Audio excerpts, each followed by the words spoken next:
Her heels clicked against the marble as the guard stopped her, his voice sharp. "You're not on the list." Faces turned. Shame burned. And then, a deeper truth. They didn't know who her husband was.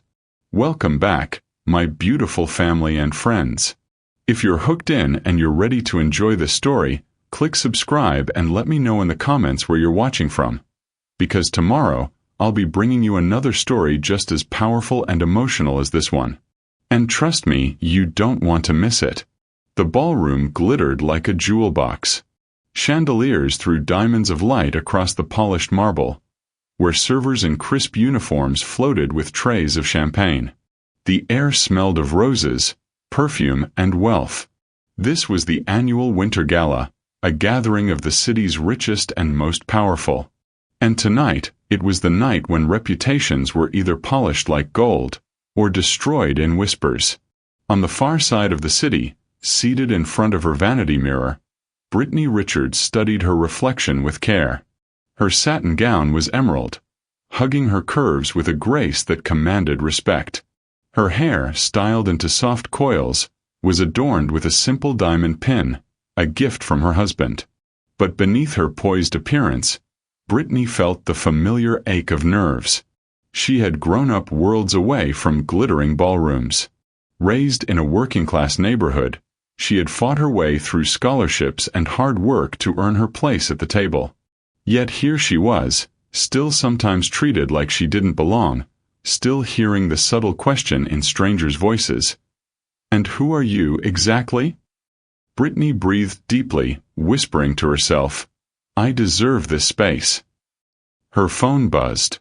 It was a message from her husband, Richard Mark Carlyle, one of the city's most powerful entrepreneurs. His words lit the screen. "Running late. Finish a deal. Go ahead, my love. I'll meet you there." She smiled softly. Richard was everything she never imagined finding.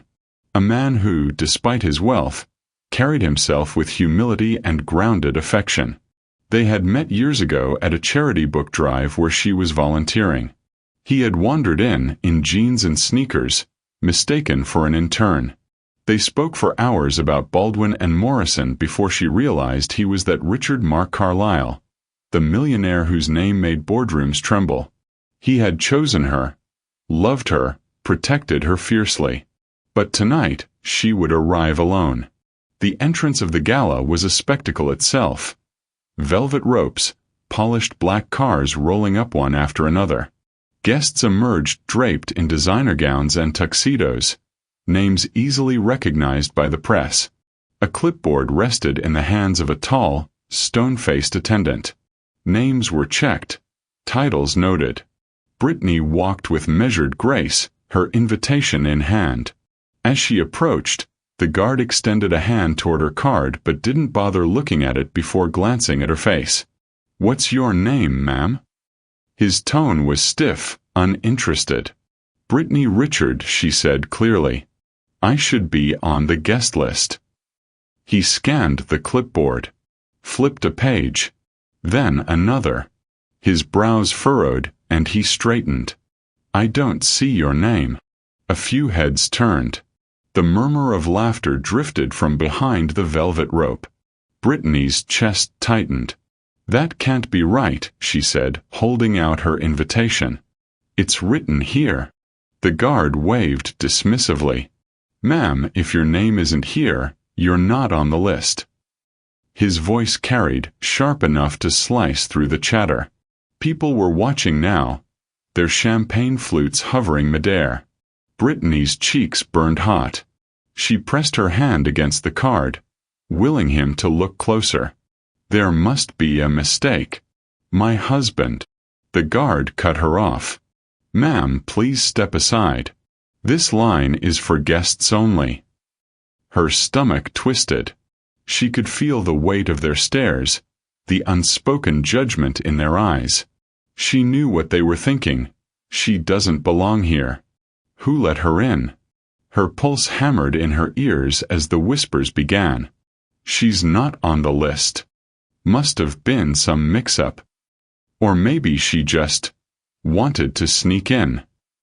Brittany drew herself taller, though her hands trembled against the invitation.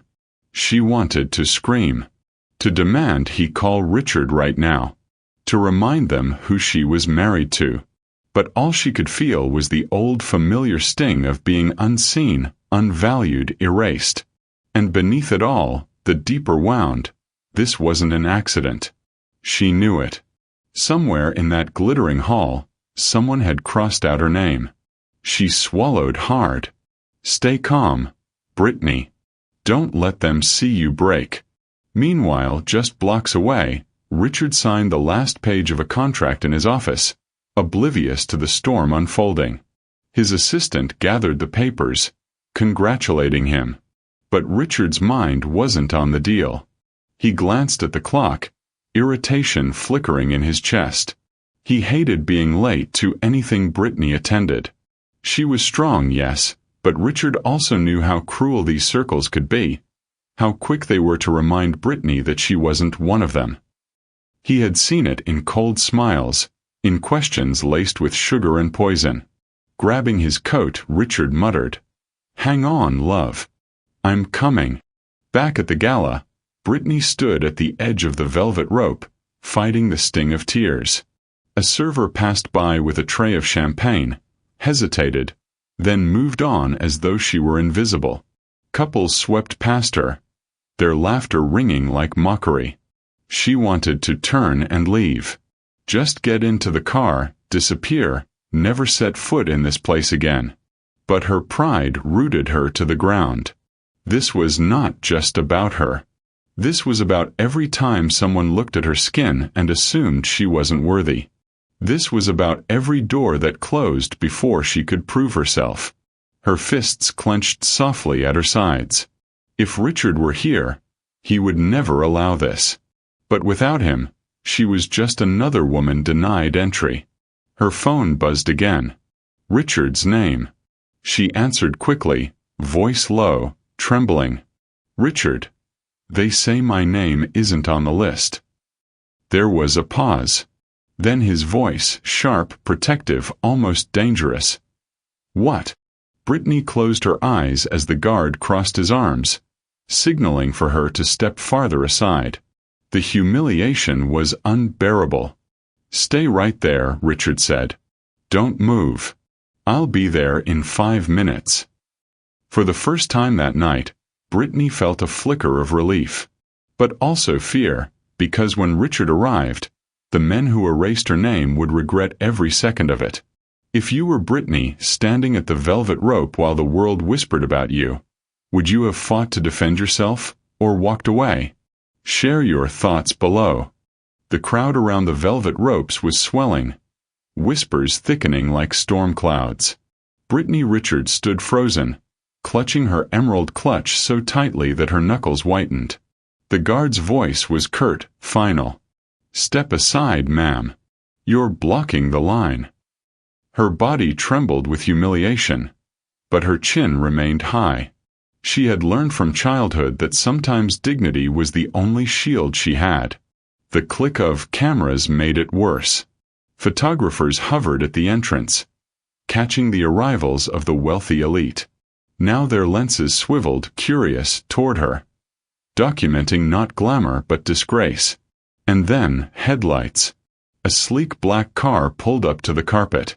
The murmur sharpened, and a ripple moved through the line like an electric current. The door opened, and Richard Mark emerged. 6'3", broad-shouldered in a tailored suit. He carried the kind of presence that shifted air.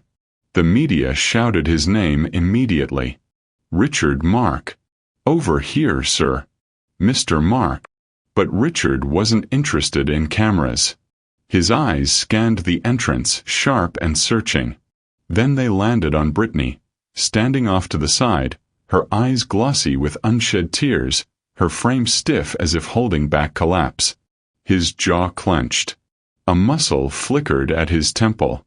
He moved through the crowd, ignoring greetings, brushing past outstretched hands. Each step was deliberate, a storm contained in human form. When he reached her, his hand found hers instantly, grounding her. "Tell me," he said softly, his voice rough with barely restrained fury. What happened? Her lips trembled. They said, "I'm not on the list." For a moment, silence. Then Richard turned, his eyes locking on the guard. The man, suddenly pale, adjusted his clipboard nervously. "This your list?" Richard's voice was low, lethal. The guard cleared his throat. "Yes, sir, but I—" "Read it again," Richard interrupted, his tone like steel. He pulled the invitation from Brittany's hand and held it up. "Her name is Brittany Richard. My wife. Tell me you see it now." The guard stammered, flipping through the papers. I don't, she's not." Richard stepped closer, his shadow falling across the man. Then someone erased it. "And you had the audacity to humiliate my wife in public, as if she were beneath this place." Gasps fluttered through the crowd. Guests were craning their necks now, drawn to the unfolding drama. The photographers clicked furiously, sensing headlines worth more than diamonds. Brittany swallowed, heat burning in her chest. Richard's grip on her hand was firm, protective, but she could feel the storm raging in him. The event organizer, a woman in pearls and a sparkling gown, hurried forward, her face stiff with practiced smiles. "Mr. Mark, please, there must be some kind of misunderstanding." Richard's eyes snapped to her. "A misunderstanding?" He let out a bitter laugh. "My wife stood here for 20 minutes while your staff dismissed her, mocked her, let her be humiliated." His voice rose, carrying over the music and chatter. "She was erased from this list because she is a black woman. Don't you dare call that a misunderstanding." The ballroom fell into uneasy silence. Even the violins playing faintly in the background faltered, bowstrings slowing as if the musicians themselves couldn't look away. The organizer's smile faltered, cracking under the intensity of his gaze. "Mr. Mark, I assure you we—" "No," he cut her off. His voice softened, but every word struck like a hammer. "You don't erase her. Not here. Not anywhere. Not while I have breath in my body." Brittany's throat tightened. She wanted to both collapse into his arms and stand taller beside him. The humiliation of earlier still clung to her skin, but Richard's fierce defense burned like fire through her veins. The organizer stuttered. "Of course she's welcome." Richard stepped in closer. "Welcome. She owns this place, more than anyone in that ballroom. And every soul here should remember her name, because it's Brittany Richard, my wife. And if she walks away tonight, this gala will be remembered not for its glamour, but for its disgrace." The words echoed. Some guests shifted uncomfortably. Others, surprisingly, clapped softly, as if acknowledging a truth long ignored. Richard turned back to Brittany, softening instantly. His thumb brushed against her knuckles. "You ready to go in, love?" Brittany's voice caught in her throat. For a moment she thought of saying no, that the wound cut too deep, that she didn't want to give them the satisfaction of watching her walk in as though nothing had happened. But then she saw the pride in Richard's eyes, the unshakable faith he carried in her. Her spine straightened. She lifted her chin, and with a nod she whispered, "Yes." Together they stepped past the stunned guard and into the grand hall. Inside, the glittering chandeliers looked different to Brittany now. Less dazzling, more hollow. Every pair of eyes seemed to follow her, some with pity, others with shame, still others with admiration. Her fingers tightened around Richard's. He leaned close, whispering, "They tried to erase you. But you can't erase light. And you, Brittany, you're the brightest thing in this room." Her heart swelled, the sting of humiliation transforming into something else, a fierce, glowing sense of belonging, not because the world allowed it, but because the man beside her demanded it, and because she chose it for herself. For the first time that evening, Brittany smiled. And in that moment she knew, tonight was only the beginning. If someone you loved was publicly humiliated, would you stay quiet to avoid conflict, or would you defend them like Richard did? Comment below with how you'd react. The ballroom seemed to hum louder with every step Brittany and Richard took inside. Conversations faltered, laughter stiffened, and though the music swelled again, it felt too thin to hide the weight in the room. Brittany's chest was tight, her smile carefully composed but fragile. She could feel the stares pressing against her like invisible hands. A few guests turned away awkwardly, pretending not to have witnessed what happened at the entrance. Others openly studied her, eyes flicking over her gown, her hand entwined with Richard's, and then back to her face, as though searching for cracks in her armor. "I hate this," she whispered under her breath. Richard leaned down. "I know.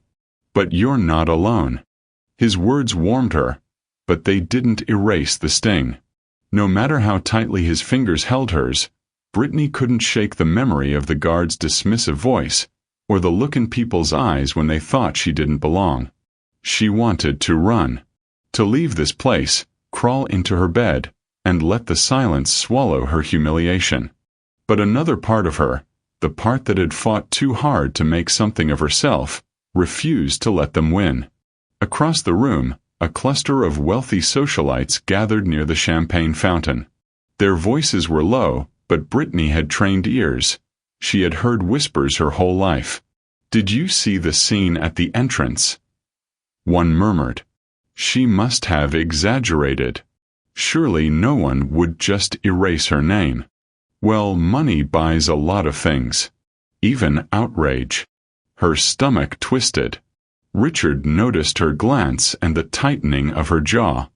"Ignore them," he said softly. "I can't," she admitted, her voice cracking. "It's always there, Richard. The doubt, the looks. People waiting for me to prove I don't belong." Richard stopped walking, gently pulling her aside, away from the main flow of guests.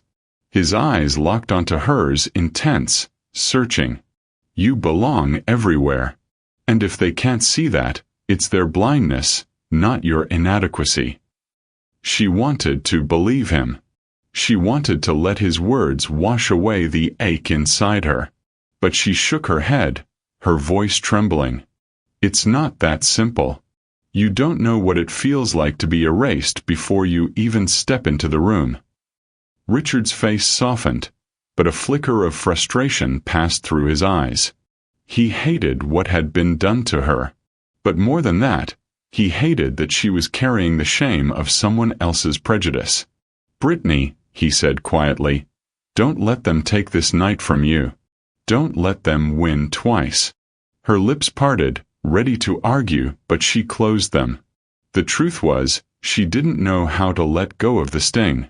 It wasn't just about tonight. It was about years of being questioned, dismissed, and doubted. Tonight was simply a wound ripped open in public. Later, seated at their table near the front, Brittany pushed the food around her plate, her appetite gone. Richard engaged politely with the couple next to them, but his hand never left hers beneath the table. She noticed the way his thumb traced small circles against her skin, as though trying to soothe her silently. She appreciated it. She loved him for it. And yet resentment whispered inside her. Because part of her wanted to scream at him, "You don't understand. You'll never know what it's like to walk into a room and be doubted for the color of your skin before you even open your mouth." And part of her hated herself for that resentment, because Richard had done nothing but fight for her, always. She leaned back in her chair, closing her eyes briefly. Why can't I just feel safe in his love? Why do I keep fighting even when he's by my side? Richard noticed her silence, the distant look in her eyes. After the formalities of speeches and toasts, he leaned close and murmured, "Want to step outside for some air?" She hesitated, then nodded. On the balcony, the city lights stretched endlessly, twinkling against the night. The cold air kissed her skin, cooling the heat in her chest. She wrapped her arms around herself. Richard stood beside her, his gaze on the skyline. "Talk to me," he urged softly. She pressed her lips together. For a long moment she said nothing. Then the words tumbled out raw. "I hate that this keeps happening. That no matter how hard I work, no matter what I achieve, someone will always find a way to remind me I don't belong. And tonight, it wasn't just some stranger. It was this whole world." Her voice broke. "And I hate that I keep needing you to fix it for me. I don't want to be rescued, Richard. I want to stand on my own." The vulnerability in her words pierced him. He turned to her, his brow furrowed. "Britt, I don't see you as someone who needs rescuing. You're the strongest person I know. But when people hurt you, I can't just stand by. Loving you means standing in the fire with you." She shook her head, tears streaking her cheeks. "But you'll never understand what it feels like." The silence between them was heavy, aching. The truth was bitter. She was right. He could never understand, not fully. He could stand beside her, fight for her, love her with every ounce of his soul, but he could never carry her burden. Richard reached for her hand again, his grip firm, almost desperate. "Maybe I can't understand, but I will never stop trying. Don't push me away because of what I can't change. Let me love you through it." Her chest rose and fell quickly. She turned her face toward the city lights, letting the tears dry against the cold wind.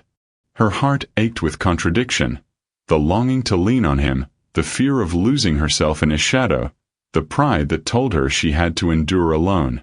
For the first time that evening, Brittany didn't answer him. And Richard, sensing the wall she was building, tightened his jaw. He loved her beyond measure, but tonight he realized, love alone might not be enough to heal this wound.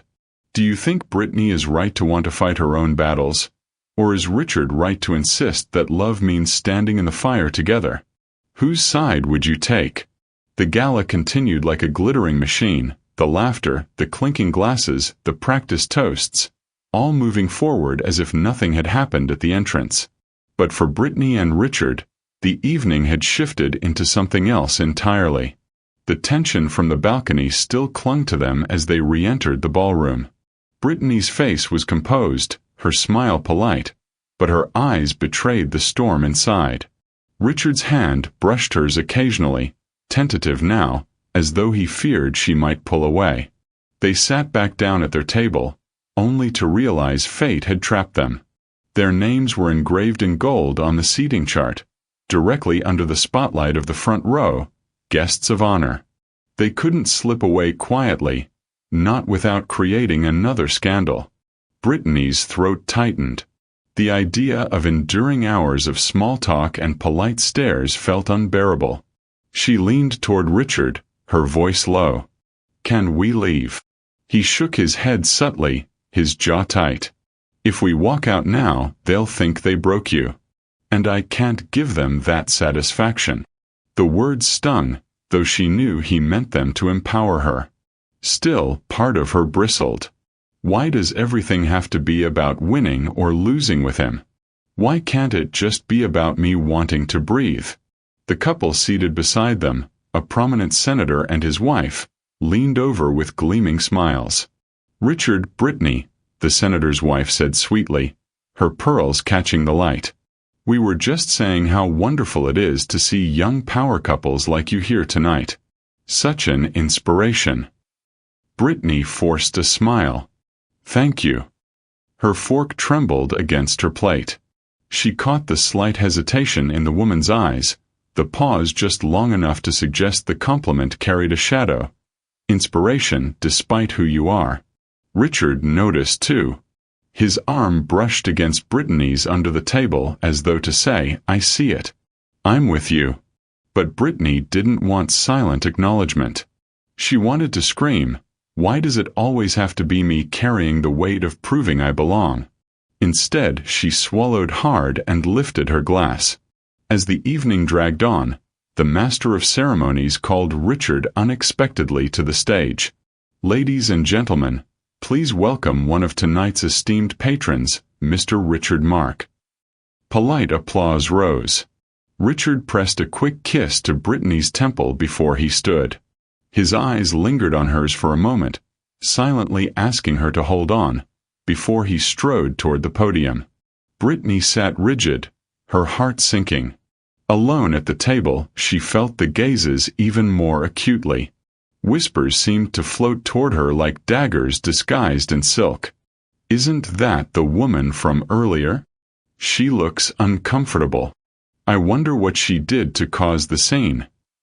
Her nails dug into her palm beneath the table. She willed herself not to break. Richard's voice filled the hall. "Tonight is about more than glamour and wealth. It's about using privilege to open doors wider, not close them tighter." Brittany's breath caught. His words were deliberate. She knew he was speaking to her for her. Richard continued, his voice steady, echoing through the chandeliers. "I want to remind us all, true success isn't measured by who gets a seat at the table. It's measured by who we make room for." The crowd clapped, polite but uneasy. Some guests shifted in their chairs. Brittany's chest swelled and ached all at once. She admired him fiercely for his courage, for using his platform to speak truth, but part of her resented that she was once again the silent subject of everyone's speculation. When Richard returned to their table, applause fading behind him, Brittany's eyes glistened. He sat down, searching her face for reassurance. "Well," he whispered. Her throat tightened. "You always know how to make the speech," she said softly. Richard frowned at the tone, the subtle distance in her voice. "It wasn't just a speech. It was for you." Brittany looked away, her lips pressing together. She wanted to thank him. She wanted to lean against him, let his love shield her. But the bitterness of the evening still lingered. She hated that she needed saving in the first place. The forced proximity stretched even tighter as the program continued. Awards were given, donors applauded, champagne poured. They couldn't leave. Every camera seemed to find them, every speech referenced their presence. And in that spotlight, their silence grew heavier. Finally, during dessert, Richard leaned closer, his voice low. "Talk to me, Britt. Don't shut me out like this." Her spoon clinked against the plate. She stared down at the swirl of chocolate mousse, her reflection faint in the silver. "I don't know what you want me to say," she whispered. "The truth."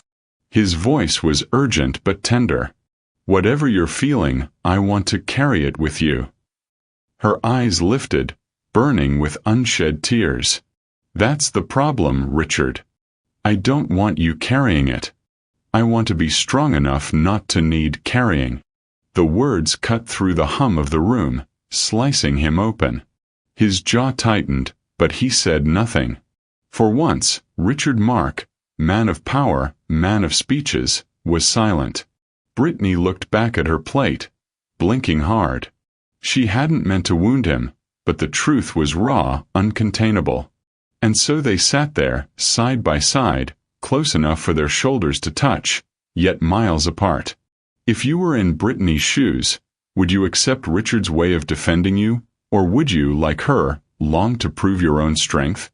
Whose approach feels more right to you? The night dragged into its final hours, but Brittany felt every tick of the clock like a weight pressing against her chest. Applause rose and fell as awards were announced, laughter sprinkled through the hall, and yet she sat stiff in her chair, lost in thoughts she couldn't silence. The humiliation at the door had passed, but its echo reverberated inside her, colliding with memories she tried to bury. When the final toast ended and the crowd began to rise, Richard touched her hand. "Come on. Let's get out of here." She nodded, relieved. The drive home was quiet, the city lights flickering against the tinted windows. Richard's hand rested on hers, steady, but neither spoke until they pulled into the long driveway of their estate.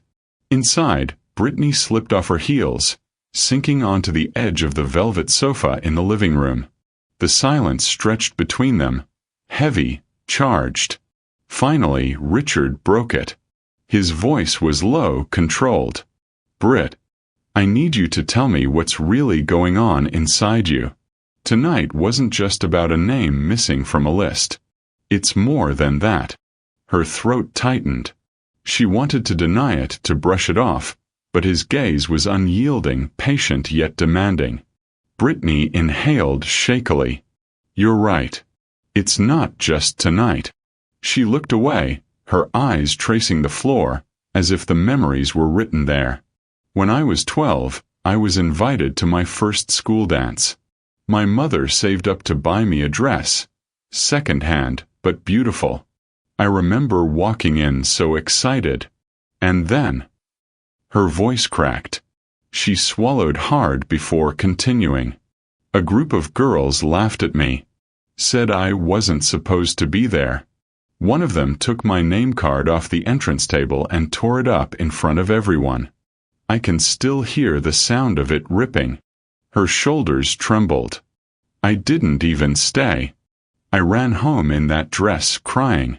My mom held me all night and kept saying, 'Don't let them erase you, Brittany. Don't you ever let them erase you.'" Tears welled in her eyes now, slipping down her cheeks. But tonight, it felt exactly the same. Like I was 12 again, standing outside a door everyone else was allowed to walk through. Richard's chest tightened. He reached for her hand, but she pulled back slightly, not rejecting him but lost in her pain. He let the silence sit for a moment before he spoke. "I didn't know," he admitted softly. "You never told me that story." "I didn't want to," she whispered, "because it makes me feel weak. Like that little girl never left me." Richard leaned closer, his eyes burning with emotion. "Britt, that doesn't make you weak. That makes you human. You've carried pain that most people will never understand, and you've still risen above it. You're the strongest person I know." Her lips trembled, but she shook her head. "Strong people don't break down because their name is missing from a list." "Strong people bleed too," Richard said firmly. "And you've been bleeding alone for too long." The room grew quiet again. Brittany's eyes lingered on his, searching, vulnerable. "Why do you always fight so hard for me?" she asked softly. "Even when I push you away?" For the first time that night, Richard's expression shifted. His confidence cracked, revealing a flicker of his own buried wounds. He sat back, running a hand through his hair, his jaw tightening as though he were wrestling with something deep. "Because I know what it feels like," he finally said. His voice was rough, low. "Not in the same way as you. But I know what it's like to be unwanted." Brittany blinked, surprised. "You?" He nodded slowly. "When I was young, before my father made his fortune, we were broke. My mother cleaned houses so we could eat. I remember going to school with holes in my shoes. Kids mocked me, called me poor trash. Even when we got money later, those voices never left. No matter how much success I built, I carried that shame." His eyes glistened now, though his voice remained steady. "So when I see you hurting, when I see them try to erase you, it feels like they're erasing me too. And I can't let that happen. Not to the woman I love." Brittany's breath caught. For a moment neither spoke. They sat there, two people carrying different scars, realizing they were more alike than they thought. Slowly she reached for his hand, their fingers intertwining again. This time she didn't pull away. Her voice was quiet, but sure. "Maybe we've both been trying too hard to fight our battles alone." Richard squeezed her hand. "Maybe the real strength is in fighting them together." She exhaled shakily, leaning into his shoulder. For the first time that night, the ache inside her eased. They sat in silence, holding each other, the past lingering between them but no longer as heavy. The night had unveiled wounds they rarely spoke of, wounds that shaped them in ways even they hadn't fully admitted. But in the quiet, in the safety of each other's arms, healing began to flicker like a fragile flame. Still, the journey wasn't over. For even as they clung to one another, a shadow loomed, the world outside, waiting with its judgments, its erasures, its cruel reminders. And sooner or later, another test would come. Do you believe sharing past wounds with someone you love makes the bond stronger? Or does it risk reopening scars best left buried? What would you do in Brittany or Richard's place? The house was quiet, the only sound the low hum of the fireplace as embers glowed warmly. After hours of tension, tears, and truths finally spoken, Brittany and Richard sat close on the sofa, their fingers entwined. The silence between them was no longer sharp. It was soft, almost healing. Richard studied her face in the glow of the firelight. "You're beautiful when you're strong," he said quietly. "But you're just as beautiful when you let yourself fall apart." Brittany's lips curved faintly, though her eyes shimmered. "I don't want you to see me fall apart." "Why not?" "Because I don't want to be another burden you carry." Richard reached up, brushing his thumb gently across her cheek. "You're not a burden, Britt. You're the reason I carry everything else." The words sank deep, warm, and steady. She closed her eyes, allowing herself, for once, to lean into his strength without guilt. He poured them each a glass of wine, the dark liquid catching firelight as he handed one to her. "To us," Richard murmured, raising his glass. Brittany clinked hers gently against his. "To not letting the world erase us." They both drank, and for the first time that night, a genuine smile touched her lips. They shifted into the comfort of easier conversation, laughter returning in small bursts. Richard teased her about the way she wrinkled her nose when she was irritated. She teased him back about how he always triple-checked his tie in the mirror like he was preparing for a royal coronation. "Don't pretend you don't like it when I look sharp," he said, smirking. She chuckled, leaning back into the sofa. "I admit it, you do clean up well. Tonight, though, you looked like a superhero charging into that ballroom." His brows lifted playfully. "Superhero, huh? Well, you did save me." Her tone softened, her smile fading into something more vulnerable. "Even when I didn't want you to." Richard set his glass down, turning toward her fully. "Britt, saving you isn't what I want. Standing with you, that's what I want. Even if all I can do is hold your hand while you fight." Her chest swelled. For the first time all evening, she let out a long sigh, as though releasing years of hidden weight. They moved to the floor in front of the fire, a blanket wrapped around them. Brittany rested her head against his shoulder, listening to the steady beat of his heart. "Do you ever get tired of fighting for us?" she asked softly. Richard didn't hesitate. "Never. You're the fight worth everything." Her eyes stung again, but this time the tears didn't feel like shame. They felt like relief. She whispered, "I used to think love meant being perfect, never showing weakness. But you've never asked me to be perfect. You've just asked me to be me."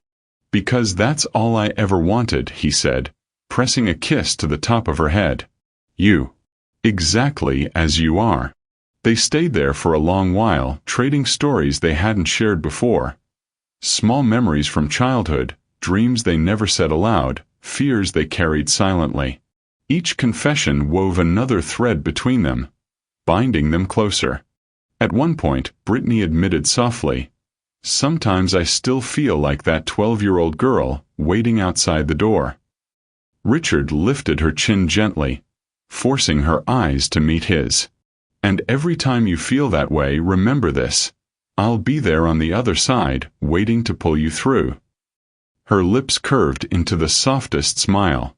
"Promise." "Always." The fire dimmed, leaving only glowing embers. The room was hushed, wrapped in intimacy. Brittany tilted her head, her voice playful now. "So, Mr. Mark, what made you fall in love with me, really? Don't give me the safe answer." He chuckled, his gaze tender. "Safe answer would be your beauty. Or your brilliance. But the real answer." He paused, his expression turning thoughtful. "You were the first person who ever looked at me and didn't see a bank account. You saw me." Her throat tightened. "Because you were worth seeing." His smile softened. "And you were unforgettable. Even that first day at the book drive, I knew my life had just shifted. I didn't know how, but I knew." Brittany leaned in, brushing her lips against his. The kiss was soft, lingering, full of the words neither needed to say. As the night deepened, wrapped in warmth and closeness, Brittany felt something she hadn't all evening. Peace. The sting of humiliation at the gala still lingered, but it no longer consumed her. It had been replaced by something stronger, something grounding. Love. Not perfect, not without struggle, but real, unshakable, and theirs. For the first time since stepping into that glittering ballroom, Brittany closed her eyes and smiled without effort. She knew the world outside would keep testing them. But tonight, in the shelter of Richard's arms, she felt ready to face it. Morning light spilled into the living room, streaking across the velvet sofa and the blanket they had left crumpled by the fireplace. Brittany stirred awake, her head resting against Richard's chest. For a brief, blissful moment, she forgot the gala, forgot the whispers, forgot the sting. All she knew was the warmth of his arm draped protectively around her. But reality had a way of finding cracks. Her phone buzzed on the coffee table. Still drowsy, she reached for it. The screen lit up with notifications. Dozens of them. Headlines. Social media tags. Photos. Her stomach dropped. Millionaire Richard Mark defends black wife after gala snub. Seen at Winter Gala. Who really belongs? Society split after Mark's public outburst. Her thumb scrolled, each headline worse than the last. But it wasn't the headlines that hurt the most, it was the comments beneath them. He only married her to look progressive. She's embarrassing him, dragging him into drama. Money can't buy class. She'll never fit in, no matter how much he shouts. Brittany's chest constricted. She dropped the phone onto the sofa like it had burned her. Richard stirred, blinking awake. "What's wrong?" She shook her head quickly, but the tremor in her voice betrayed her. "They've turned us into a spectacle. Into proof." Richard reached for the phone, reading quickly. His face darkened, jaw tightening with fury. "These vultures." He tossed the phone down, standing abruptly. "I'll call my PR team. We'll shut this down before it spreads." "Stop." Brittany's voice was sharp, cutting through the air. Richard froze. "What?" She stood now too, her robe tied tightly around her frame, her hands trembling. "Do you hear yourself? Shut it down. Control the story. That's all this ever is to you, isn't it? Strategy. Battles. Winning." His brows furrowed. "Brittany, this isn't about strategy. It's about protecting you." "No," she said, her voice cracking. "It's about you needing to control everything. To fix everything. Even me." Richard flinched as though she had slapped him. "That's not fair." Her chest heaved. "Last night was humiliating. And instead of letting me just feel that, instead of letting me process it, you turned it into a war to win.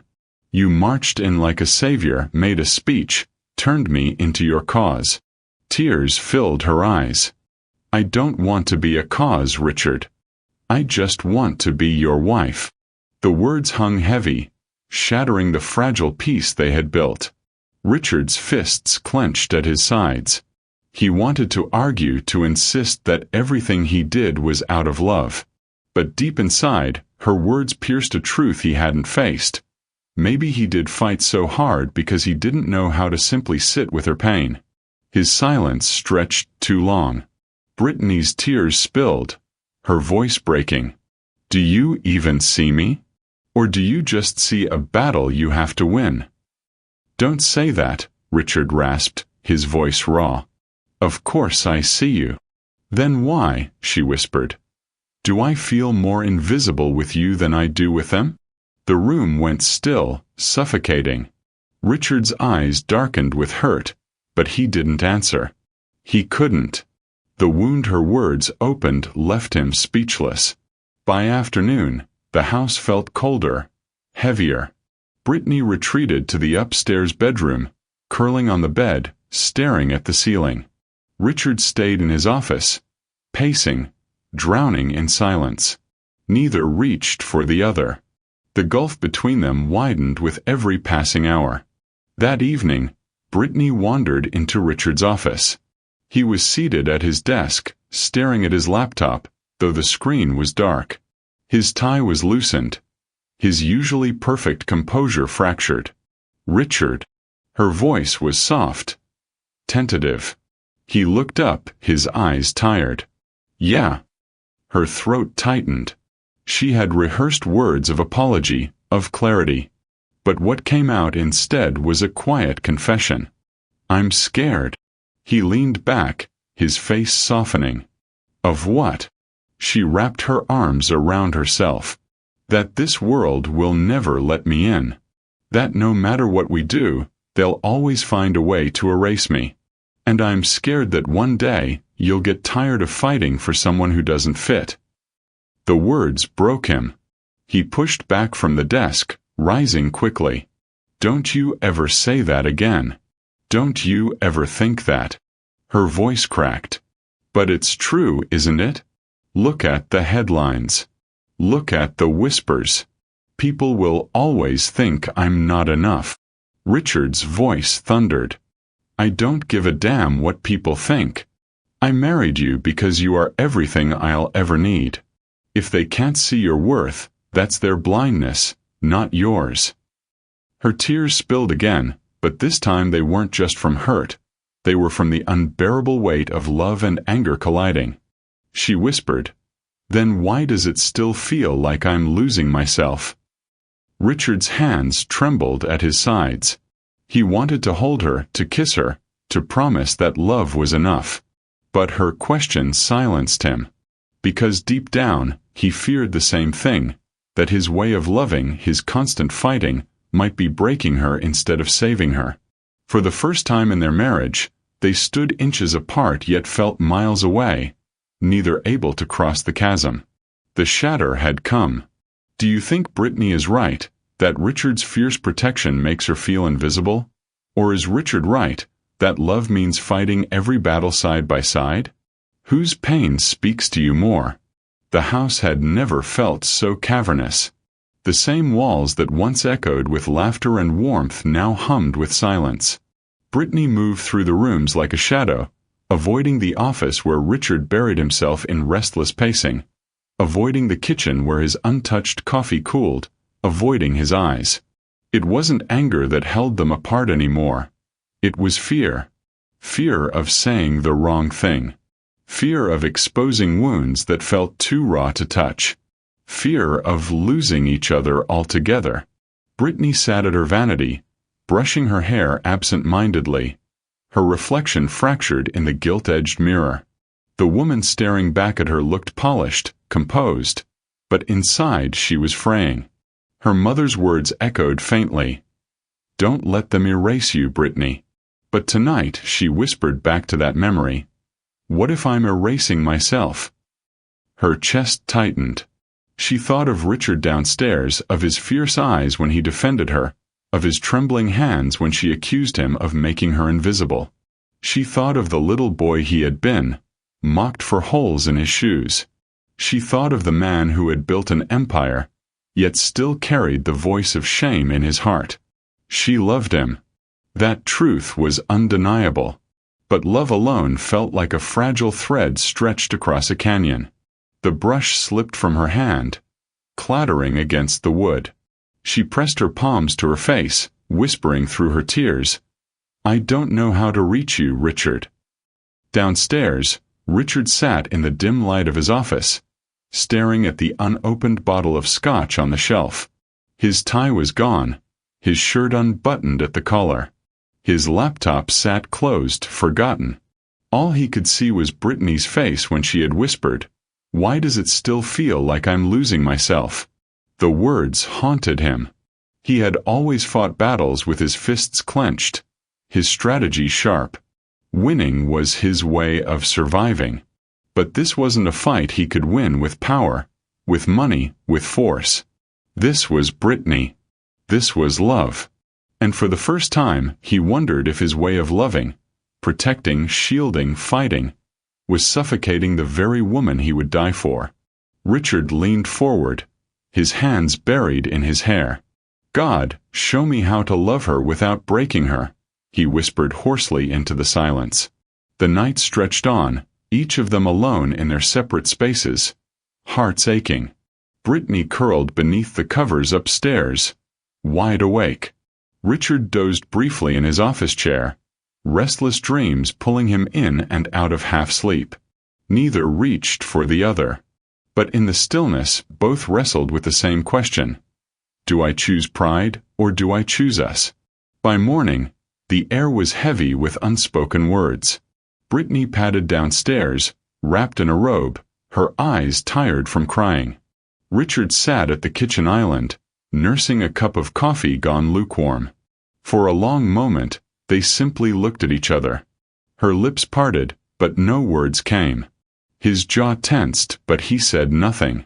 Finally, Brittany whispered, "I can't keep living like this. Loving you shouldn't feel like losing myself." Richard's eyes darkened with pain. "And fighting for you shouldn't feel like I'm failing you." Their silence afterward was sharper than shouting. Hours later, Brittany found herself walking through the garden outside their home. The autumn wind bit at her cheeks, the roses bowed with the weight of dew. She paused by the fountain, staring at the water rippling endlessly. She whispered to the air, "What if love isn't enough?" But even as the words left her lips, another voice inside her pushed back.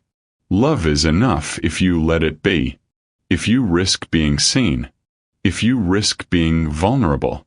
She realized then that she had been hiding, behind pride, behind fear of rejection, behind old wounds that whispered she was unworthy. Maybe Richard had been hiding too. But if neither stepped out from behind their walls, they would lose each other.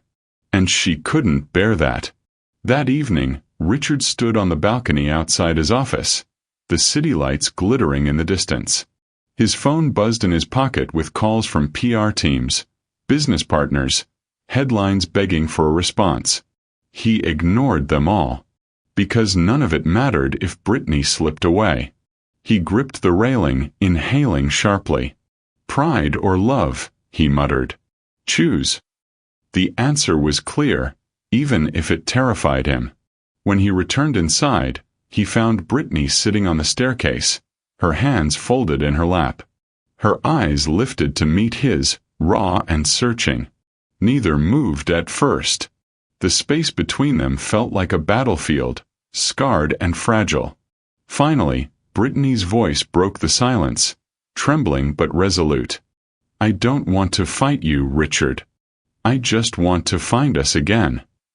His chest ached. He crossed the distance slowly, kneeling before her. His hands trembled as he reached for hers. "Then let's stop fighting alone." Tears filled her eyes as she nodded, her fingers weaving into his. It wasn't a full reconciliation. Not yet. But it was a choice, an opening, a first step back toward each other. And in that moment both knew, pride would not win. Love had to. Have you ever had to choose between pride and love? Do you believe admitting vulnerability strengthens a relationship, or risks breaking it further? Share your thoughts in the comments. The following week arrived with an invitation Richard almost refused to consider. A second gala, hosted by the same circle that had erased Brittany's name. Brittany found the envelope first, sitting on the kitchen counter. Her stomach clenched when she saw the embossed crest. She turned it over in her hands, torn between anger and dread. When Richard walked in, loosening his tie after a day of meetings, she held it up. "They invited us again." His eyes hardened. "We don't owe them anything. We don't have to go." She hesitated. Her instinct screamed to avoid another humiliation. But something in her had shifted since the night they'd nearly broken apart. For the first time, she didn't want to run. She wanted to stand. "Maybe we do," she said softly. Richard studied her, concern flickering across his face. "Britt, I won't let you walk into another trap." Her voice steadied, quiet but firm. "And I won't let them erase me again. Not this time." The night of the gala shimmered with tension. The hotel glittered with crystal chandeliers, velvet drapes, and the hum of wealth. Luxury cars lined the curb as flashes from paparazzi cameras sparked like fireflies in the night. As their car pulled up, Brittany's breath quickened. Richard squeezed her hand, his gaze locked on hers. "Are you sure?" She nodded. "With you, yes." He kissed her knuckles, his voice low. "Then tonight, they'll see you the way I see you." The moment they stepped out of the car, cameras turned. Murmurs rippled through the crowd. Whispers spread like wildfire. "That's her. The wife. The woman whose name was erased." Brittany lifted her chin. Her gown shimmered like liquid gold, her presence radiant. She didn't shrink from the stares. She let them look. At the entrance, the same attendant from before glanced at the list, hesitating when his eyes landed on her. Brittany's chest tightened, but before he could speak, Richard cut in sharply. "Her name's there now. Isn't it?" The man flushed, nodding quickly. "Yes, of course, Mr. Mark. Mrs. Mark. Please, this way." Brittany's heart pounded as they stepped through the doors together. Inside, the ballroom buzzed, but the air was thick with anticipation. Conversations quieted as eyes turned toward them. Brittany felt the weight of 100 gazes pressing into her skin. But then Richard slipped his hand into hers and whispered, "Breathe." And she did.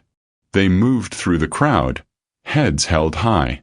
For once, Brittany didn't feel like a guest tolerated at the edges of power. She felt like she belonged. Halfway through the evening, the host took the stage for a speech. But when he began to skim over names of esteemed guests, Richard's patience snapped. He rose, his voice carrying over the crowd. "Excuse me." The room hushed. Richard's eyes swept the audience. "I wasn't planning to speak tonight, but I think it's time to address something that's been left unsaid. Last week my wife, Brittany Mark, was humiliated at these very doors. Her name was erased from the guest list." Gasps rippled through the crowd. Whispers erupted. Richard continued, his voice firm. "That wasn't just an oversight. It was a message. A message that said she didn't belong here. That her presence was less worthy than yours. That she was invisible." He turned then, looking at Brittany, his gaze softening. "But what you all need to understand is this. Brittany isn't invisible. She is the most extraordinary woman I have ever known. And if you can't see her worth, then it's you who doesn't belong." The room fell into stunned silence. Brittany's throat tightened. She hadn't expected him to speak, hadn't expected him to lay their wounds bare before strangers. But as his words echoed, she realized he wasn't just fighting for her. He was honoring her. The crowd shifted uncomfortably. Some applauded. Others avoided eye contact. But Brittany didn't care about them anymore. Her eyes were fixed on Richard. Slowly, she rose from her seat, her voice trembling but strong. "I don't need anyone here to approve of me. I know who I am. and I will never again let anyone erase my name, my worth, or my place." The applause this time grew louder, scattered but genuine. Some people stood clapping, others muttered. But it didn't matter, because Brittany had spoken her truth, and Richard had stood beside her. Later that night, when the ballroom emptied and the noise of judgment faded, Brittany and Richard walked out hand in hand. The crisp night air filled her lungs like freedom. In the quiet of their car, Brittany turned to him. "You didn't have to do that, you know. Stand up in front of everyone like that." Richard smiled faintly, his eyes tender. "Yes, I did. Because love isn't silent. And I'll never be silent about you." Her heart swelled. She leaned in, pressing her lips softly to his. "Then I'll never be silent about you either." For the first time since that first humiliation, she felt whole. The world might still whisper. Doors might still close. But they had each other. And together there was no list, no room, no world they couldn't walk into. As the city lights blurred past the car windows, Brittany rested her head on Richard's shoulder, her voice quiet but steady. "You know," she whispered, "maybe this wasn't about proving myself to them. Maybe it was about proving to myself that I was never invisible." Richard kissed her hair. "You were never invisible to me."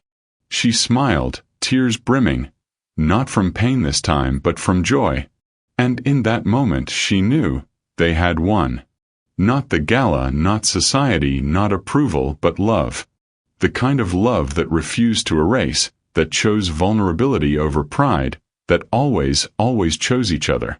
If you were Brittany, would you have gone back to that second gala to reclaim your dignity, or walked away forever? What does true victory look like to you? Silence or speaking out? Thank you for watching this story to the end. If you enjoyed this story, you will surely love the next one. It's as interesting and even more intriguing as you can ever imagine. So do check it out.